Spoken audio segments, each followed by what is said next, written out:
Bakaran, bro.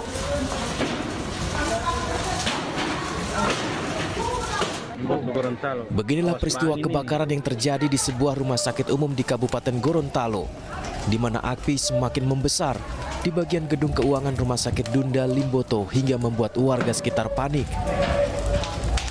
Di Rumah Sakit Limboto, Rumah Sakit Dunda Limboto. Ratusan pasien yang sedang menjalani rawat inap bergegas keluar ruangan.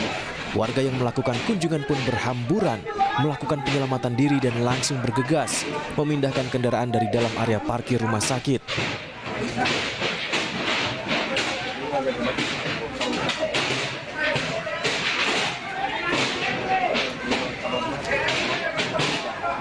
Api yang semakin membesar merusak bangunan rumah sakit.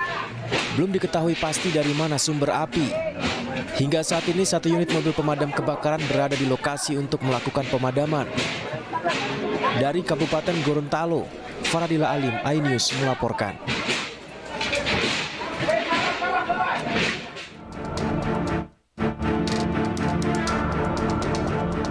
Hingga hari ini tim SAR gabungan dari Basarnas, BPBD, TNI dan Polri masih melakukan pencarian korban hilang akibat banjir bandang dan tanah longsor di daerah pesisir selatan Sumatera Barat. Pencarian korban hilang difokuskan di 3 kecamatan sesuai laporan warga. Kecamatan Sutra sebanyak 3 orang korban, Kecamatan Bayang 1 orang, dan Kecamatan Tarusan 2 orang. Sementara itu sejumlah bantuan logistik berupa makanan, selimut, dan pakaian sudah didistribusikan ke sejumlah lokasi yang masih terisolir dan terdampak banjir, serta longsor dengan menggunakan motor trail dan mobil off-road. Sulitnya medan yang ditempuh membuat tim SAR terkendala dalam melakukan evakuasi korban maupun penyaluran bantuan makanan ke daerah terisolir di Nagari Langgai, Kecamatan Sutra.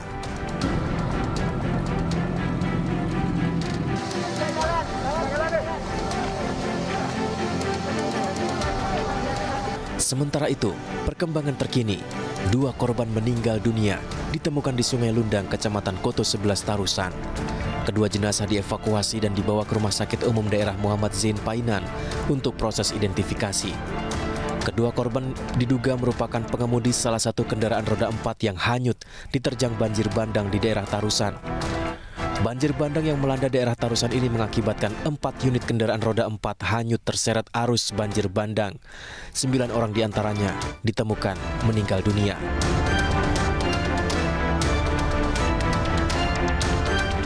Dengan total korban 23 orang yang meninggal dan 6 orang masih dalam pencarian. Dari 6 orang pencarian ini ada di 3 sektor, yaitu di Kecamatan Sutra, di Kecamatan Terusan, dan di daerah Kecamatan Kambang. Bayang. Jadi ini yang menjadi target. Tentunya kemungkinan banyak yang akan korban. Kami mengharapkan pada warga ini bisa melapor kepada posko yang ada di BPBD Kabupaten Pesisir Selatan. Hingga saat ini, tim SAR gabungan sudah mengevakuasi sebanyak 23 orang korban tewas akibat banjir bandang dan tanah longsor yang terjadi di Kabupaten Pesisir Selatan, Sumatera Barat. Dari Padang, Sumatera Barat, Budi Sunandar, iNews melaporkan.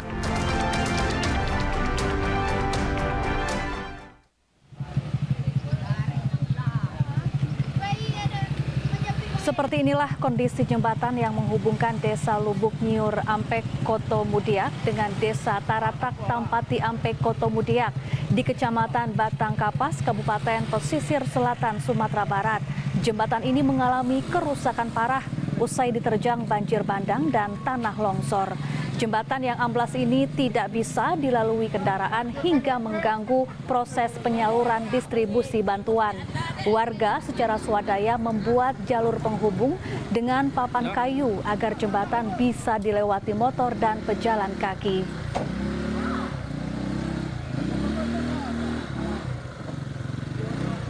Sekarang nih ini kami terisolir lah. Ada beberapa negari di dusun di Taratak Tempati jembatan putui. Jadi susah untuk makan, pakaian, itu yang susah Pak. Ada berapa jembatan yang putus Pak di daerah ini Pak? Di dalam ada 2 jembatan putus total Pak. Itu menghubungkan 2 kampung. Jadi untuk sekarang susah mereka tuh untuk masuk keluar. Ini ada bantuan, kami berharap banget dari pemerintah Pak, bantuan seperti makanan, pakaian, dan lain-lainnya Pak. Ini jembatan ini menghubungkan nagari apa dengan nagari apa nih Pak? Ini menghubungkan 2 nagari Pak, Desa Lubuk Nyiur sampai ke Temudi dan Taratak Tempati sampai ke Temudi.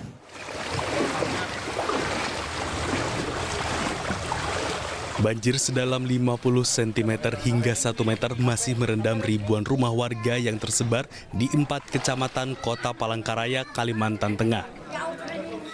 Salah satunya di pemukiman di Jalan Anoy, Kelurahan Palangka, Kecamatan Jekan Raya, Palangkaraya. Banjir yang terjadi hampir sepekan ini akibat meluapnya Sungai Kayahan, Sungai Rungan, dan Sungai Sabangau, serta diperparah dengan banjir kiriman dari daerah hulu. Tak banyak merendam jalan utama, banjir juga membuat aktivitas warga terganggu. Sementara itu, pemerintah kota Palangkaraya telah menaikkan status siaga banjir menjadi tanggap darurat selama 7 hari. Peningkatan status meningkat banjir kian meluas, bahkan tercatat ada 4 warga yang dilaporkan meninggal dunia. Untuk menanggulangi dampak banjir, pemerintah daerah melalui BPBD telah mendirikan sejumlah posko pengungsian dan posko lapangan di sejumlah kecamatan. Penetapan tanggap darurat ini memang melihat fluktuasi air 2-3 hari ini, di mana air semakin tinggi, bahkan rendaman yang sudah merendam rumah itu lebih dari 1 meter. Sehingga kita memang harus meningkatkan menjadi tanggap darurat. Terkait dengan korban, bahkan hari kemarin kita juga sedang melakukan pencarian bersama teman-teman Basarnas, karena ada warga kita di Pelamboyan Bawah itu ada yang terseret arus. Selain itu, banjir luapan Sungai Bengawan Solo di Bojonegoro, Jawa Timur terus meluas. Ratusan rumah di 18 desa yang tersebar di 6 kecamatan terendam banjir. Meski sudah 2 hari terendam banjir dengan ketinggian 50 hingga 70 cm, namun warga masih enggan untuk mengungsi. Mereka memilih bertahan di rumah sambil menunggu banjir surut, sementara perabotan rumah dan barang berharga seperti kendaraan bermotor sudah diamankan ke tempat yang lebih tinggi. Badan Penanggulangan Bencana Daerah atau BPBD bersama Perum Jasa Tirta wilayah Sungai Bengawan Solo menetapkan sungai terpanjang sepulau Jawa ini pada level siaga atau siaga merah bencana banjir. Dari Palangkaraya, Kalimantan Tengah, Ade Sata, dan dari Bojonegoro, Jawa Timur, Dedi Mahdi, iNews melaporkan.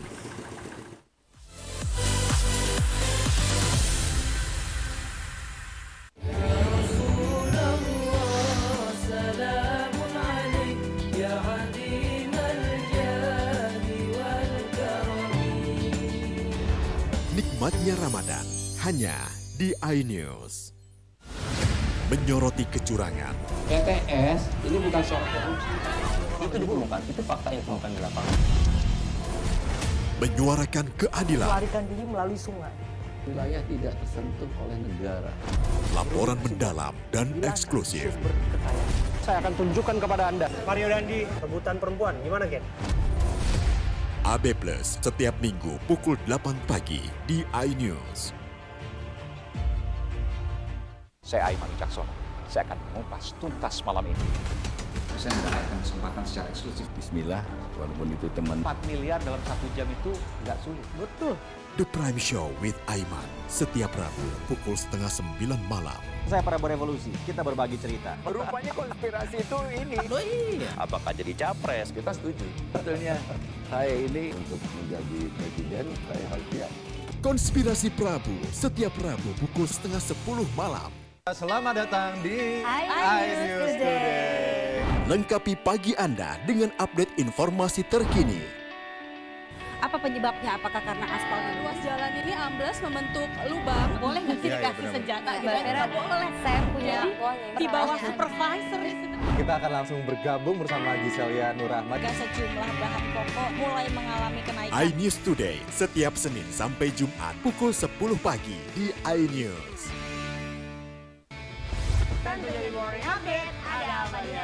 Hadir menemani pagi Anda dengan sajian informasi unik dan menarik. Warabi hutan yang merupakan hewan asli Papua Nugini. Dari Jepang disebut sebagai kare raisu. Menghadirkan bintang tamu yang menginspirasi. Campuran apa ini? Ini lemon. Oh lemon, iya. Kita peras, itu harus dipotongin dengan dekat bagian mata. Kalau Morning Update, Senin sampai Jumat pukul 7 pagi di iNews.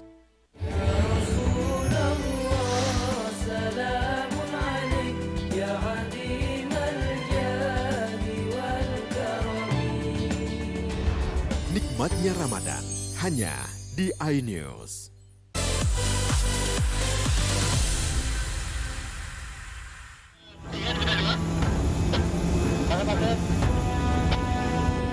Proses evakuasi 2 orang kru pesawat kargo SNE PC-6 Pilatus Smart Air yang sebelumnya dinyatakan hilang kontak di area Biuang, Krayan, Nunukan, Kalimantan Utara akhirnya berhasil dilakukan tim SAR.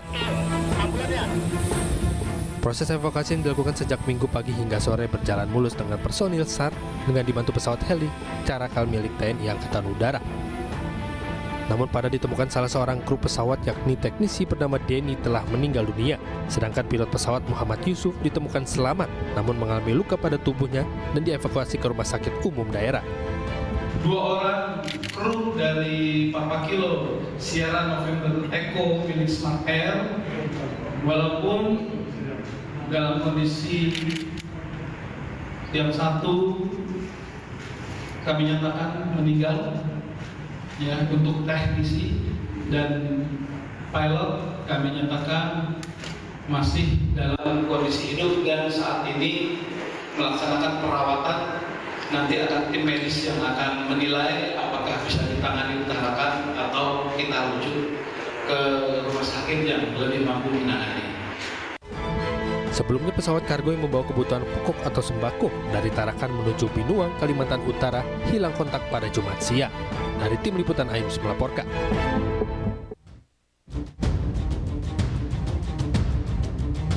Insiden pilot dan kopilot Batik Air yang tertidur selama 28 menit dalam penerbangan dari Kendari menuju Jakarta mendapat sorotan dari berbagai pihak. Salah satunya dari pengamat penerbangan Alvin Lee. Alvin Lee meminta pihak maskapai bukan hanya Batik Air melakukan evaluasi termasuk jadwal penerbangan pilot. Maskapai dinilai perlu memperhatikan waktu dan kualitas istirahat pilot dan awak pesawat agar tidak mempengaruhi kewaspadaan penerbangan. Apakah sistem yang ada sekarang ini layak dipertahankan atau perlu diperbaiki? Misalnya, kalau memang harus kerja malam selama seminggu penuh ini kerja malam terus saja. Jadi metabolisme tubuhnya lebih stabil. Kemudian pada pekan berikutnya kerjanya siang terus. Nah, yang kedua, pilot juga sebetulnya pilot itu berhak menyatakan kepada perusahaan bahwa dirinya sedang merasa kurang sehat dan tidak layak terbang. Warga juga berharap ada tindakan tegas terkait pilot yang tertidur saat terbang. Sebab menurut warga hal itu bisa membahayakan penumpang.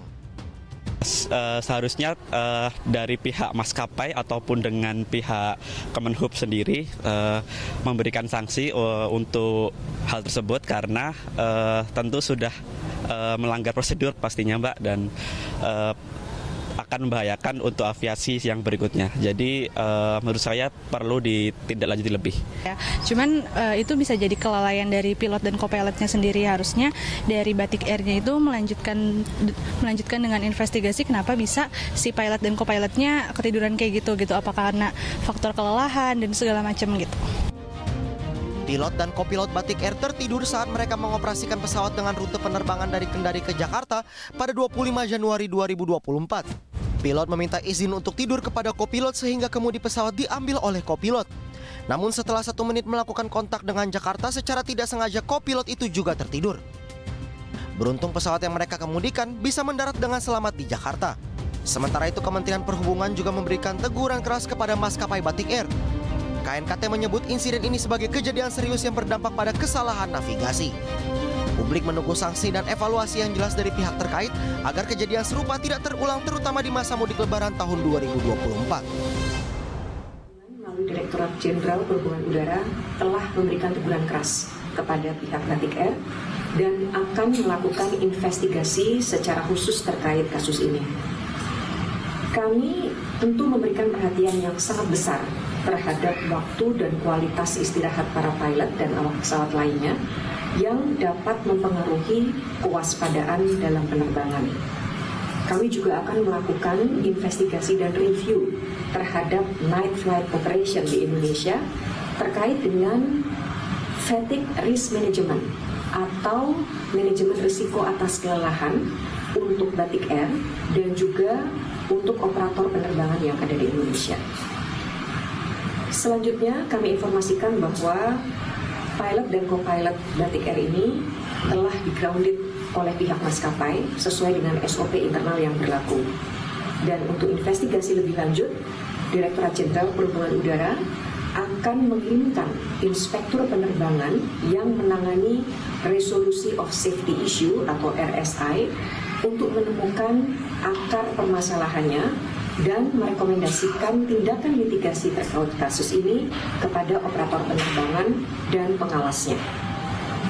Kami memberikan apresiasi terhadap KNKT serta menanggapi sangat serius kasus yang terjadi pada Batik Air ini.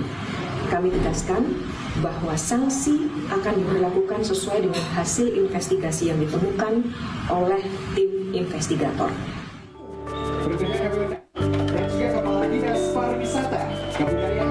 Desa wisata Bugisan di Kabupaten Klaten, Jawa Tengah menjadi lokasi diluncurkannya Anugerah Desa Wisata 2024. Di desa yang terkenal dengan Candi Pelaosan ini, ADWI 2024 diresmikan langsung Menparekraf Sandiaga Uno.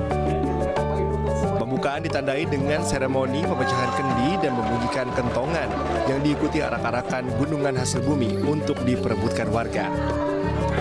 Mengusung tema desa wisata menuju pariwisata hijau berkelas dunia, ADWI 2024 tidak hanya berfokus pada pemberian penghargaan saja, namun juga memberikan pendampingan. Kalau biasanya itu Bu Bupati, launchingnya itu di Jakarta, launchingnya itu di hotel berbintang 5. Ini kita ubah untuk berada di tengah-tengah masyarakat, supaya masyarakat merasakan langsung manfaat desa wisata.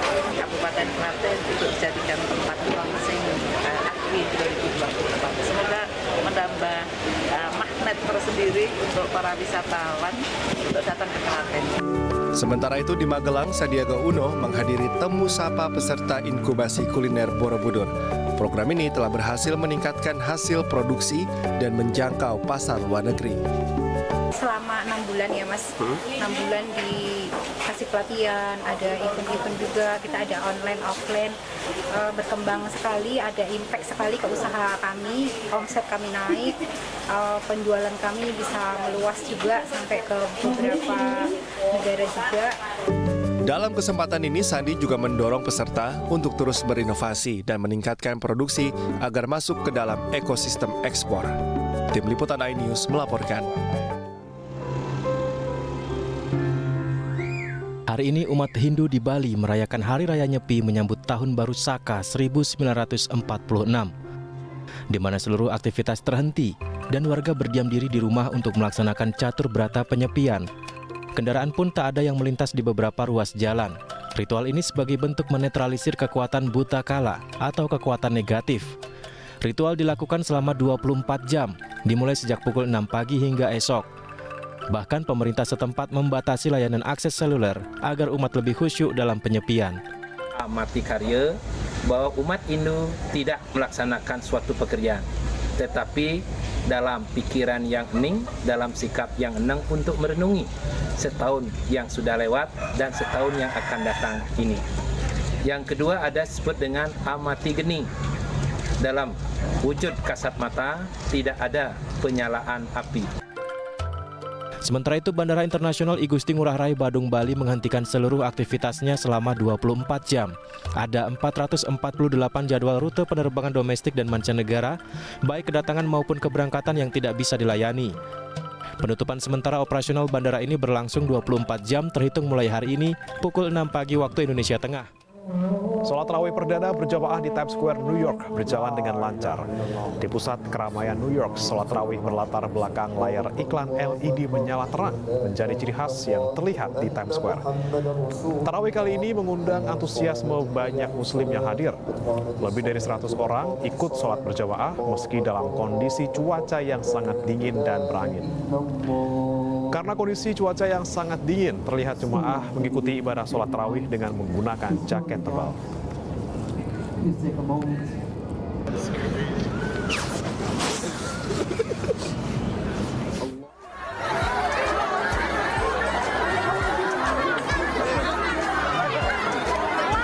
Ratusan warga rela berdesak-desakan dan saling dorong berebut gunungan hasil bumi yang rutin digelar di Masjid Agung Kendal dalam menyambut bulan Ramadan.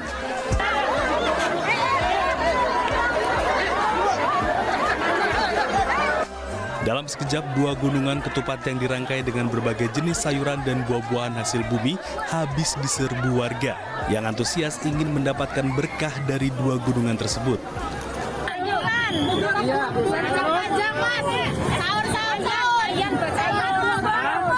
Ini mau diapain nanti, Bu?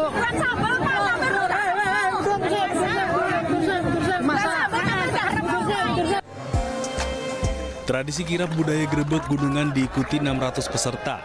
Dan kirap kali ini sedikit berbeda karena gunungan diarak keliling bersama makara kubah masjid yang akan dipasang. Kita masyarakat Kendal menyongsong bulan Ramadan ini dengan sukacita. Yang pertama itu, yang kedua sebagai syiar bahwa syiar Islam bahwa kita sebentar lagi masuk bulan Ramadan. Yang ketiga adalah sebagai syiar pula bahwa kita punya hiroh saat ini sedang membangun Masjid Agung Kendal yang sangat monumental ini. Bahwa sebentar lagi mokara ini, kubah ini akan kita naikkan ke atas sehingga masyarakat Kendal akan tahu semua bahwa sebentar lagi kubah Masjid Agung Kendal akan selesai. Diharapkan dengan tradisi ini masyarakat Kendal bisa melaksanakan ibadah puasa di bulan Ramadan dengan lancar dan penuh keberkahan. Dari Kendal, Jawa Tengah, Edi Prayitno, iNews melaporkan.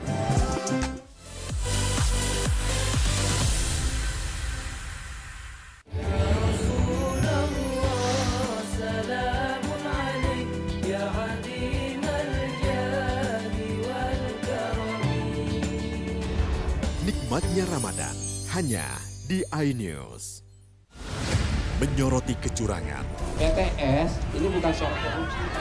Itu ditemukan, itu fakta yang ditemukan di lapangan. Menyuarakan keadilan. Melarikan diri melalui sungai. Wilayah tidak tersentuh oleh negara. Laporan mendalam dan eksklusif.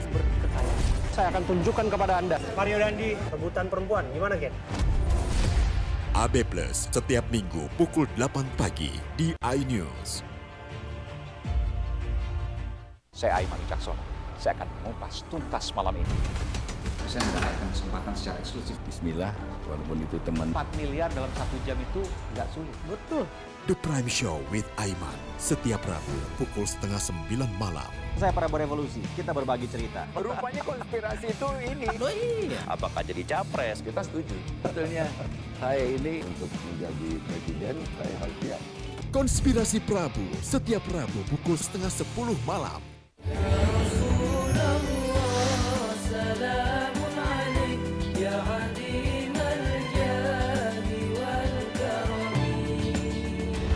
Nikmatnya Ramadan hanya di iNews. Mengupas makna dan tafsir Al-Quran bersama ulama terkemuka tanah air. Kaumum min kaum khairun minal yadis sufla. Nggak bakal bisa dibayar oleh dunia dan seisinya. Jelas, lugas untuk kehidupan sehari-hari. Di antara yang merusak hati adalah buruk sangka. Wa aqimus shalah wa atuz zakah. Itu pun sejajar dengan jihad fisabilillah. Cahaya Hati Indonesia, Sabtu dan Minggu pukul 12 siang di iNews. Tuduhan saya menerima 27 miliar. Yang menghina saya, mencaci maki saya. Hukum di negeri ini yang kalau nggak dikawal dan ilegal berkedok rumah kasus mega korupsi dipicu terkait masalah. Jangan bilang Anda tidak tahu karena kami sudah memberitahukannya. iNews File Sabtu dan Minggu pukul 9 pagi. Selamat datang di iNews Today. Lengkapi pagi Anda dengan update informasi terkini. Apa penyebabnya? Apakah karena aspalnya? Ruas jalan ini amblas membentuk lubang. Boleh nggak sih dikasih senjata? Boleh.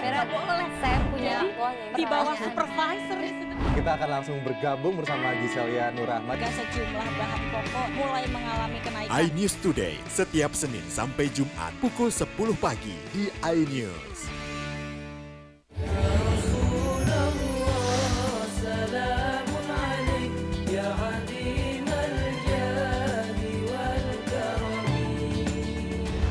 Nikmatnya Ramadan hanya di iNews.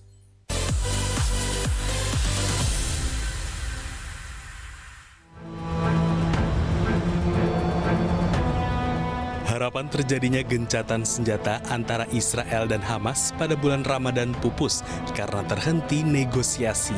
Warga Gaza harus menjalani ibadah puasa Ramadan di tengah gempuran senjata yang secara keji dilakukan Israel.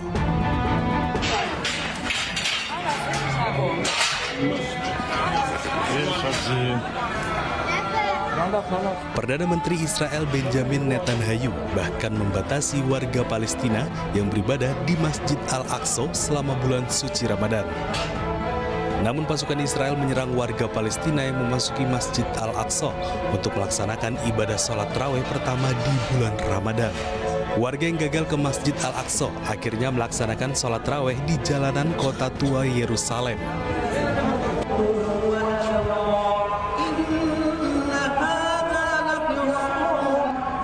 Sementara itu, beberapa warga Palestina di Rafah melaksanakan sholat tarawih pertama di reruntuhan Masjid Al-Farouq di Gaza Selatan.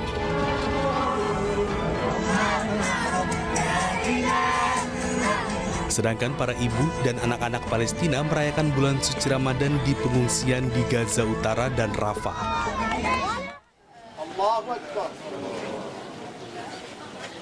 Pihak rumah sakit mengaku menerima 15 jenazah yang tiba pada Minggu pagi di Rumah Sakit Al-Aqsa di kota Deir al-Balah. Para korban termasuk 3 perempuan, 3 anak-anak, dan 2 orang cacat. Jenazah mereka disolatkan di halaman Masjid Syuhada Al-Aqsa. Kerabat mengatakan 15 orang terbunuh akibat tembakan artileri Israel ke arah tenda kamp besar yang menjadi tempat penampungan sementara bagi ribuan pengungsi Palestina di Khan Yunis. Israel hampir tidak pernah mengomentari insiden penembakan tertentu selama perang. Mereka menyatakan Hamas bertanggung jawab atas jatuhnya korban sipil lantaran Hamas beroperasi di wilayah sipil.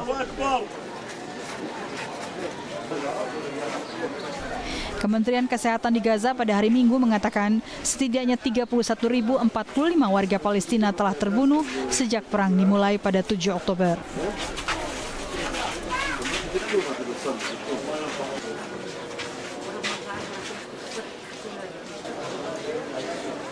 Allahu Akbar.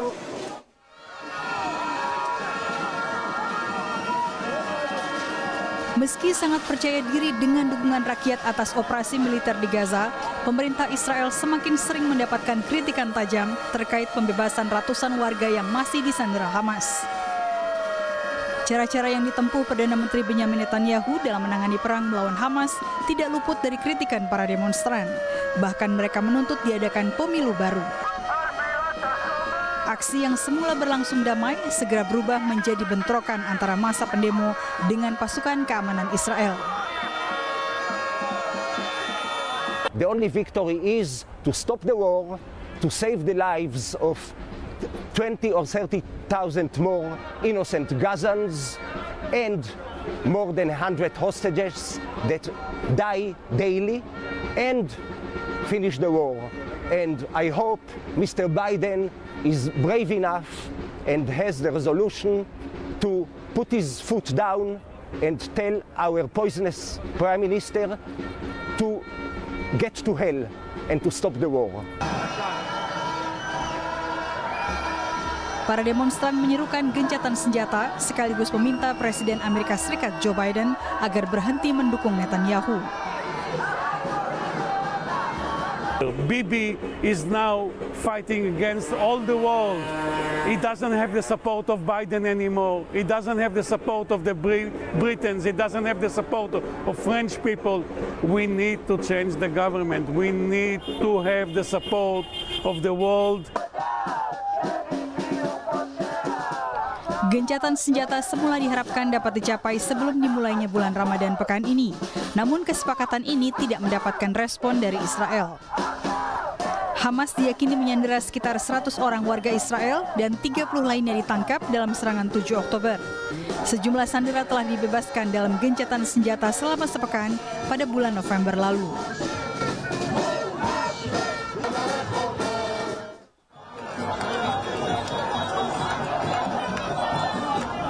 Upacara pembukaan Museum Holocaust Nasional ikut dihadiri oleh Presiden Israel Isaac Herzog.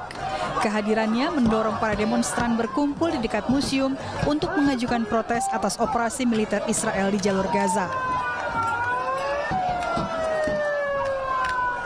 Bentrokan tidak terelakkan saat polisi membentuk barikade agar massa tidak mendekati rombongan Presiden Israel. Para pengunjuk rasa berkumpul di lapangan Waterloo yang berlokasi tidak jauh dari sinagoga Portugis yang terkenal, tempat Raja Belanda Willem Alexander, Herzog dan Perdana Menteri Belanda Mark Rutte bertemu sebelum pembukaan museum.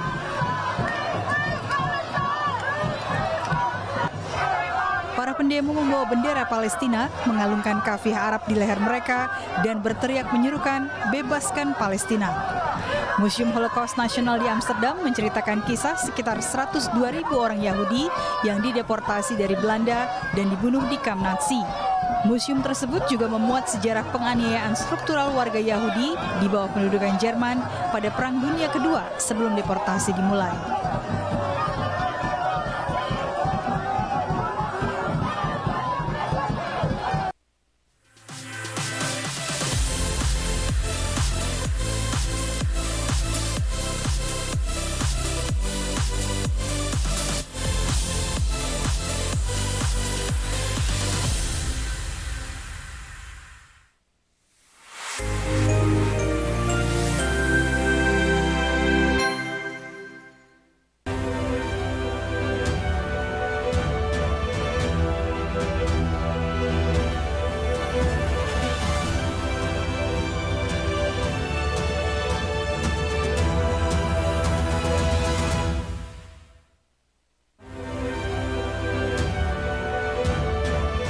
Kecamatan di Ogan Ilir terdampak banjir.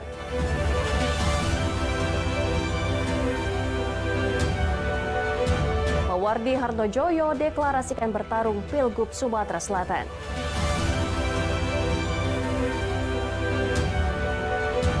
Pawai obor sambut Ramadan berlangsung meriah.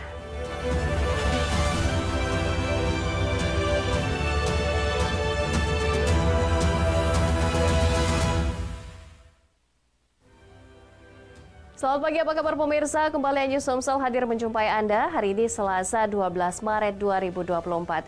Selain 3 berita utama tadi, sejumlah informasi menarik lainnya akan kami hadirkan untuk menemani pagi Anda. Bersama saya Anggi Pradita, inilah News Somsel selengkapnya.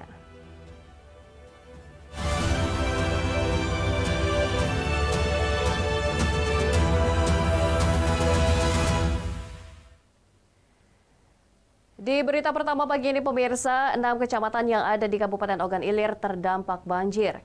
Akibatnya ratusan rumah warga terendam.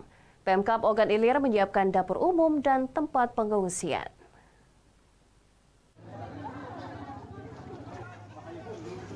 Sedikitnya 6 kecamatan di Kabupaten Ogan Ilir terdampak banjir. Akibatnya ratusan rumah di wilayah kecamatan tersebut pun terendam. Adapun kecamatan yang terdampak banjir yakni Pemulutan, Pemulutan Barat, Pemulutan Selatan, Tanjung Batu, Payaraman, Muara Kuang, dan Rambang Kuang. Sementara titik terparah terjadi di Desa Sri Tanjung, Kecamatan Tanjung Batu. Ada sekitar 160 rumah warga terendam banjir. Kemudian di Kecamatan Payaraman di Desa Sri Kembang 1 dan Sri Kembang 2, masing-masing 100 rumah warga terendam. Selanjutnya di Desa Sri Kembang 3 ada 80 rumah terdampak. Tingginya curah hujan serta luapan sungai menjadi salah satu penyebab banjir. Sebagian warga mengungsi ke tempat yang lebih aman, namun sebagian yang rumahnya panggung memilih bertahan. Pemerintah Kabupaten Ogan Ilir menyiapkan dapur umum dengan 1.300 porsi makanan yang disiapkan setiap harinya. Selain itu juga menyiapkan posko pengungsian.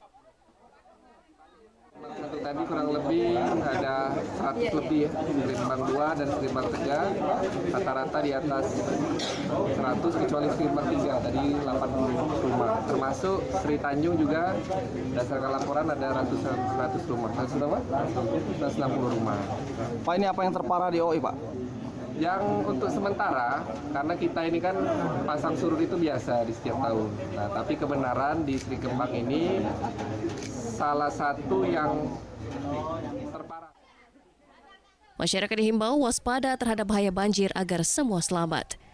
Dari Ogan Ilir, Fitriadi, iNews laporkan. Sementara itu, petugas PT KAI melakukan pembersihan material baik girder maupun electric launcher yang posisinya menutup rel. Petugas menggunakan alat berat dan mesin las untuk memotong pecahan bagian girder dan tiang electric launcher.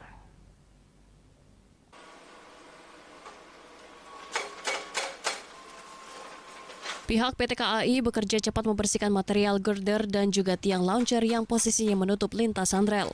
Sejak malam, meskipun pekerjaan sempat terhenti, petugas terus melakukan pengerjaan penggeseran bagian gerbong yang posisinya berada di bagian rel.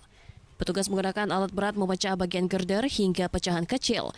Sementara bagian launcher dipotong oleh pekerja menggunakan mesin las potong agar mudah diangkut agar bisa dipindahkan. Petugas dari Dirkrimum Polda Sumsel juga melakukan pengecekan ke lokasi untuk memastikan dan mencari data terkait kejadian. Selain dari kepolisian, pihak Balai Besar juga datang ke lokasi.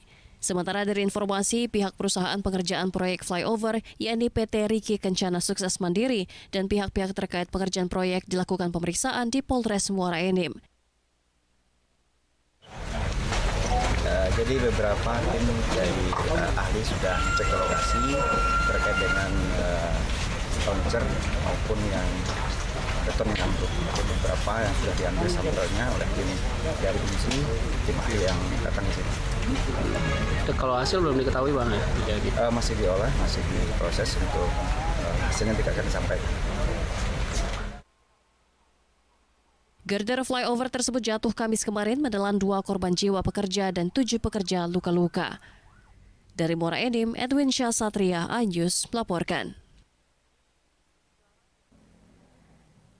Pemirsa, kelompok petani ikan atau yang akrab dikenal masyarakat sekitar dengan sebutan Pokdakan Rawasari mengeluh pasalnya ikan peliharaan kelompok petani ikan tersebut akhir-akhir ini mendadak mati.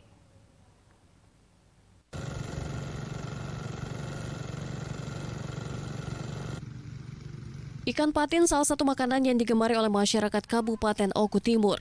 Pelonjaknya minat masyarakat untuk mengkonsumsi ikan, terutama ikan patin, membuat ketersediaan ikan masih belum mencukupi, terutama di pasar-pasar tradisional.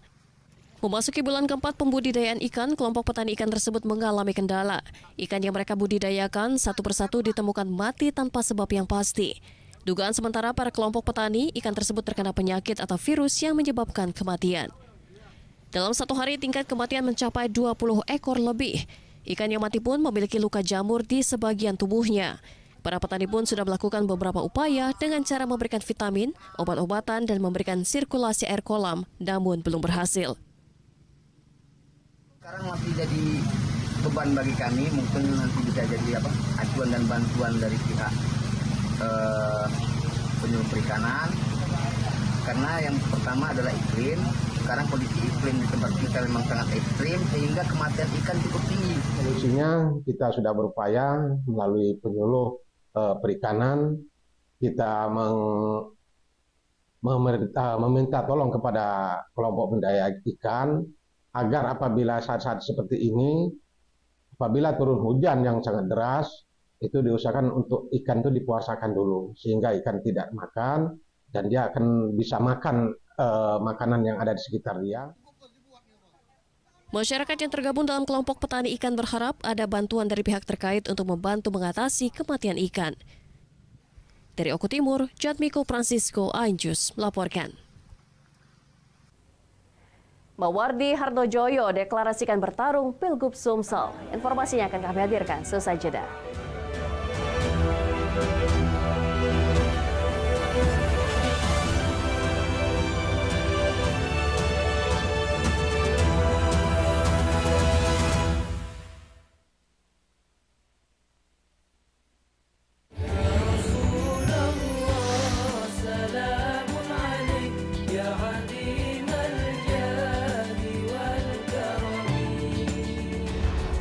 Nikmatnya Ramadan hanya di iNews. Menyoroti kecurangan.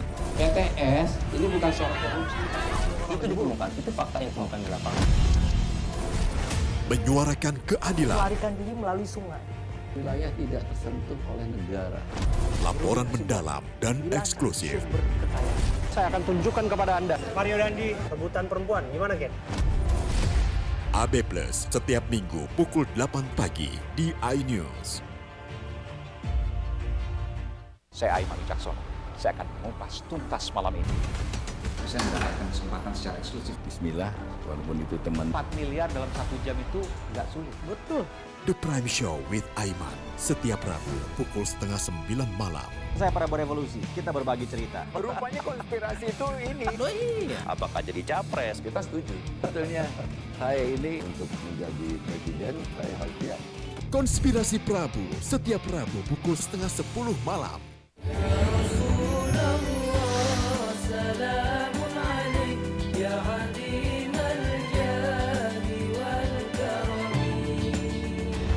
Nikmatnya Ramadan hanya di iNews. Mengupas makna dan tafsir Al-Quran bersama ulama terkemuka tanah air. Kaumum min kaum khairun minal yadis sufla. Nggak bakal bisa dibayar oleh dunia dan seisinya. Jelas, lugas untuk kehidupan sehari-hari. Di antara yang merusak hati adalah buruk sangka. Wa aqimus shalah wa atuz zakah. Itu pun sejajar dengan jihad fisabilillah. Cahaya Hati Indonesia, Sabtu dan Minggu pukul 12 siang di iNews.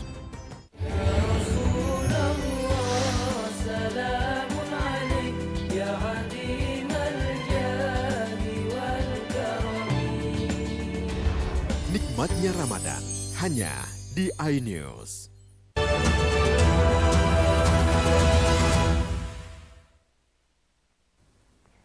Anda masih bersama kami dalam iNews Sumsel. Pemirsa, Ketua TKD Prabowo Gibran, Mawardi Yahya berhasil mengantarkan paslon nomor urut 2, Prabowo Gibran, meraih 69,8% suara dalam Pilpres 2024.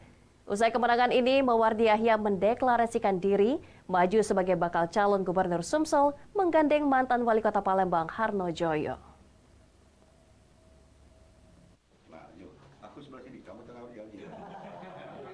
Kesepakatan berpasangan menjadi bakal calon gubernur dan wakil gubernur Sumsel periode 2025-2030 tertuang dalam surat keputusan bersama untuk maju dalam pemilihan gubernur Sumsel 2024.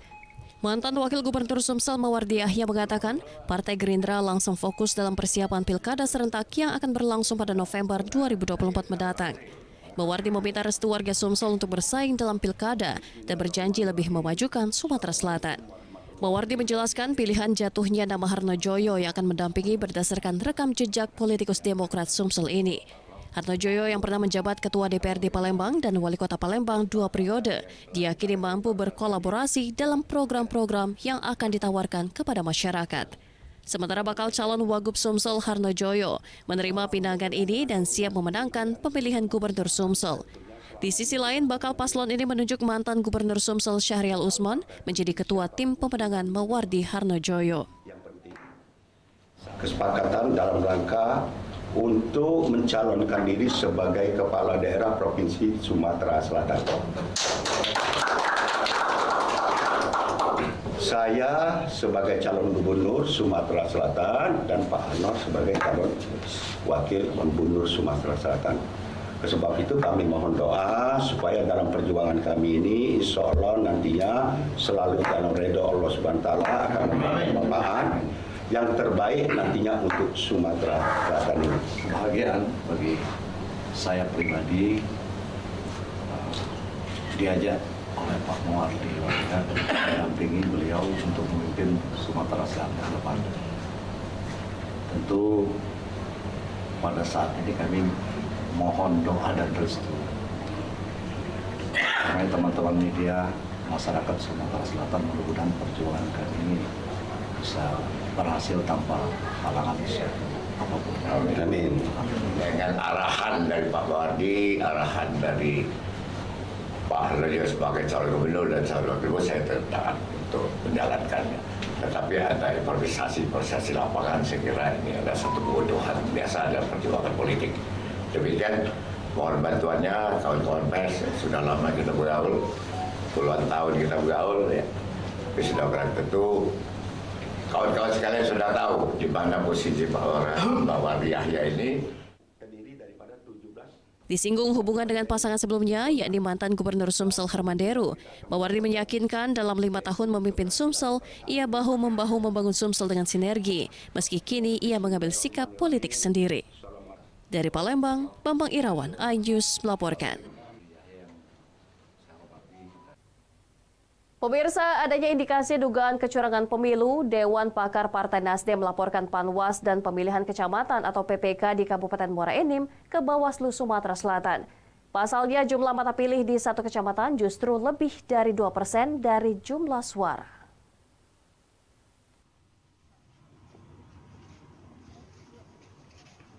Dewan Pakar Partai Nasdem Sumsel Edi Rianto mendatangi Badan Pengawas Pemilu Sumatera Selatan di Jakabaring, Kota Palembang. Dalam kedatangannya ke Bawaslu dengan membawa lembaran berkas yang diduga adanya kecurangan pemilu, diduga dilakukan petugas PPK dan Panwas Kecamatan, diterima langsung tim penyidik Bawaslu. Edi Rianto mengatakan laporan tersebut dilayangkan lantaran ketika penanda tanganan rapat hasil pleno penghitungan surat suara, petugas dari PPK dan Panwas Kecamatan Sungai Rotan Kabupaten Muara Enim tidak memberikan lampiran hasil rekap surat suara C1 kepada saksi dari Partai Nasdem dengan alasan kertasnya habis. Indikasi lain, jumlah surat suara yang ada di Kecamatan Sungai Rotan melebihi 2% dari mata pilih dari total jumlah suara sebanyak 20.449. Adanya unsur kesengajaan dari awal proses penghitungan suara, contohnya si rekap itu si satunya tidak ditampilkan, proyektornya dimatikan dari awal. Itu beberapa jam di awal penghitungan, kemudian sampai selesai dia dimatikan. Si hasil juga tidak dipasang di kecamatan. Seharusnya mereka pasang. Jika laporannya ke Bawaslu Sumsel tidak ada titik terang, Dewan Pakar Sumsel ini akan melaporkan ke Bawaslu Pusat. Dari Palembang, Kunturiansyah, iNews melaporkan. Di informasi lainnya pemirsa, Koperasi Produsen Kualo Agro Mandiri membagikan sisa hasil usaha kepada para anggotanya. Pengurus berkomitmen untuk memajukan perekonomian masyarakat, daerah yang menjadi anggota plasma kelapa sawit yang tergabung dalam koperasi.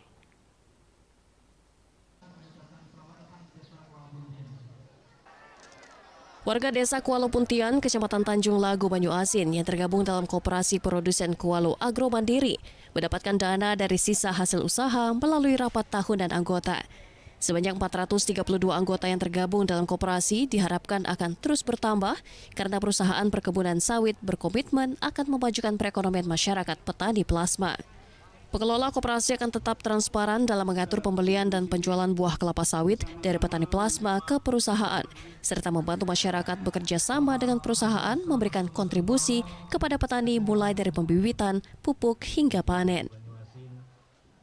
Harapan kedepannya pasti kemitraan ini berlangsung secara baik ya dengan masyarakat dan juga dengan perusahaan juga bisa terus memberikan kontribusi khususnya bagi masyarakat di desa Kuala Puntian. Membuktikan kepada masyarakat bahwa ini loh hasilnya 50% loh. Dan mungkin nanti kalau apabila inisiatif yang selesai, ini akan kita bayarkan ke seluruhnya. Dan untuk selanjutnya nanti mungkin koperasi ini akan dijalankan semaksimal mungkin, dan untuk menjaga transparannya nanti setiap hasil usaha itu setiap bulannya ditransfer ke rekening masing-masing peserta plasma. Dari Banyuasin, Ahmad Syaiful, iNews melaporkan. Sesaat lagi kami akan menghadirkan informasi mengenai pawai obor sambut Ramadan berlangsung meriah. Tetaplah bersama kami.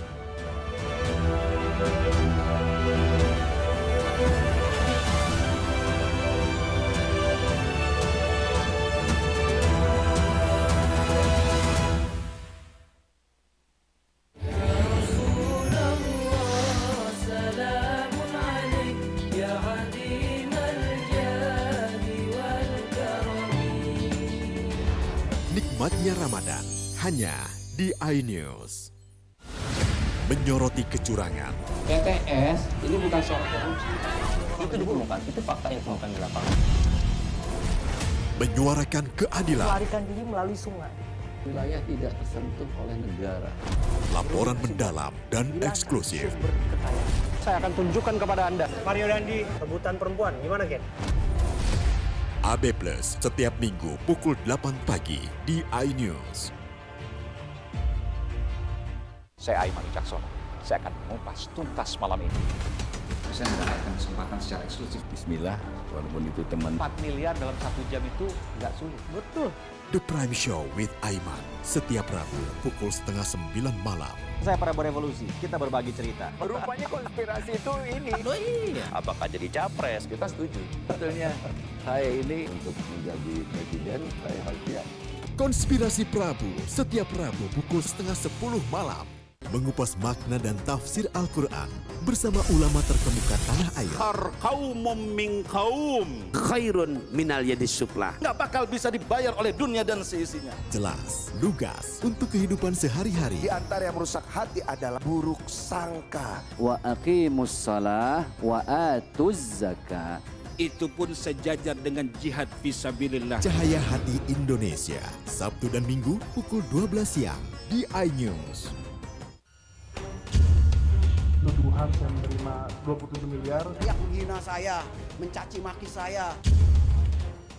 Hukum di negeri ini yang kalau nggak dikawal penipuan dan ilegal berkedok rumah kasus mega korupsi dipicu terkait masalah. Jangan bilang Anda tidak tahu karena kami sudah memberitahukannya.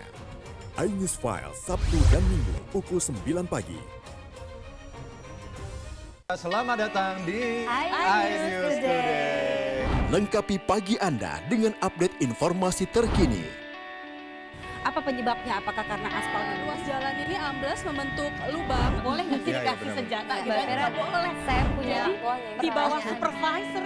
Kita akan langsung bergabung bersama Giselia Nurahmat. Sejumlah bahan pokok mulai mengalami kenaikan. iNews Today setiap Senin sampai Jumat pukul 10 pagi di iNews.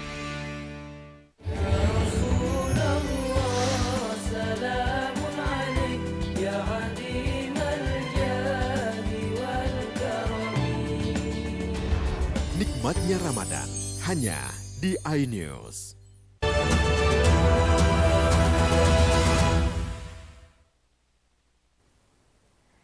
Terima kasih Anda masih bersama kami. Pemirsa, turnamen Heri Amalindo Volleyball Cup mempertandingkan bola voli antar kecamatan sekota Palembang.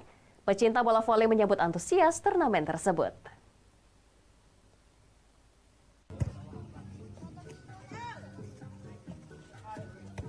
Suasana gembira terlihat dari peserta turnamen bola voli Heri Amalindo Cup yang digelar antar kecamatan sekota Palembang dan diikuti 24 peserta. Turnamen voli ini digelar di Jalan Jaya 7, Perum Lematang Jaya Indah 2, Kecamatan Seberang Ulu 2, Palembang. Menggunakan sistem gugur, pertandingan digelar selama 2 hari.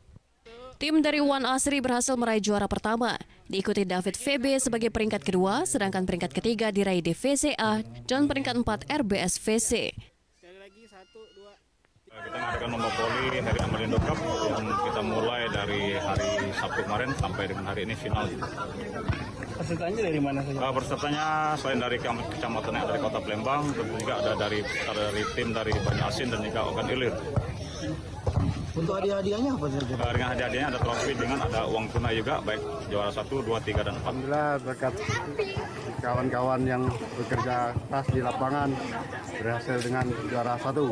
Terima kasih, alhamdulillah. Kami ucapkan kepada Bapak Panitia yang telah melanggarkan turnamen voli. Alhamdulillah, terima kasih. Pak, ini untuk persiapan sendiri seperti apa, Pak? Kami berlatih setiap hari, itu aja. Selain dari Palembang, peserta juga datang dari Ogan Ilir dan Banyu Asin. Dari Palembang, Muhammad David, iNews melaporkan. Warga Kabupaten Ogan Komering Ilir antusias menyambut bulan suci Ramadan. Salah satu tradisi menyebut bulan puasa ini diantaranya dengan pawai obor mengelilingi kampung. Berikut liputannya untuk Anda.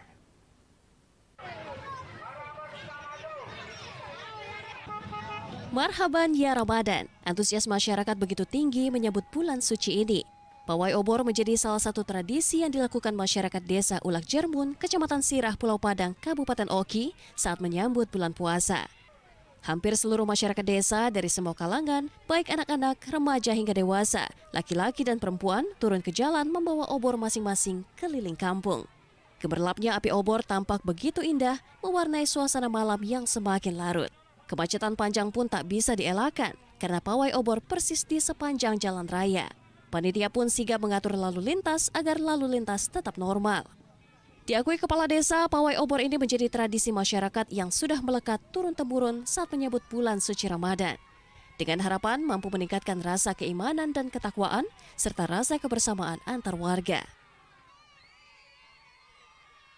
Untuk kegiatan obor malam ini itu ada tradisi desa kami. Setahun sekali untuk menyambut bulan suci Ramadan. Dengan diadakannya pawai obor ini bisa menambah keimanan dan semangat untuk kami menyambut di bulan suci Ramadan ini. Desa Ulak Jermun sangat bangga karena masyarakatnya begitu antusias untuk menyambut bulan suci Ramadan ini. Obor ini sendiri kami selaku masyarakat senang sekali karena setiap tahun kepala desa ini mengadakan pawai obor bersama, tentunya untuk mengajak partisipasi masyarakat agar menjalin silaturahmi lebih erat lagi untuk kepada masyarakat desa Ulak Jermun. Masyarakat diminta untuk dapat melaksanakan ibadah puasa dengan khusyuk, jangan sampai mengganggu ataupun mengusik ibadah selama bulan puasa. Dari Ogan Komering Ilir, Fitriadi, Ayus melaporkan. Pemirsa, informasi tadi mengakhiri Ayus Sumsel di edisi hari ini. Saya Anggi Pradita dan kerabat kerja yang bertugas mengucapkan terima kasih atas kebersamaan Anda. Selamat menunaikan ibadah puasa Ramadan 1445 Hijriah. Sampai jumpa.